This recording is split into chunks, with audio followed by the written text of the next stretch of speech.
Der kan hjælpe andre forældre i samme situation, og derfor er hun også netop blevet indstillet til årets iværksætter i Østjylland.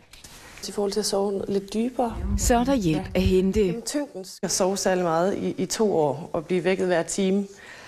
Og det har været det hårdeste, jeg nogensinde har oplevet. Og jeg oplevede, at der var ikke nogen produkter eller noget hjælp at hente. Og til alle de, som står i den situation, der hjælper andre familier, fordi det bliver ikke hårdere end det.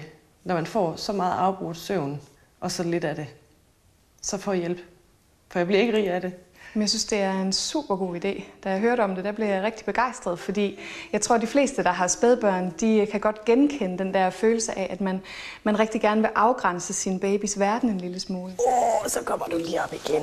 Tyngdeposen kombinerer fordelene ved en sovepose og den beroligende dokumenterede effekt af tyngde på babyens krop.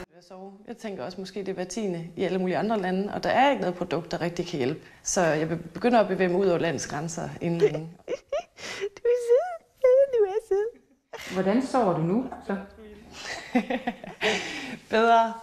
Jeg er stadigvæk. Altså, jeg tror, når man har fået så lidt søvn i så lang tid, så tager det lang tid, før man egentlig føler, at man kommer ovenpå. Altså, så nu kan jeg godt mærke, at nu skal jeg lige ligge og vågne, og det er jo en helt ny fornemmelse for mig. Så meget bedre.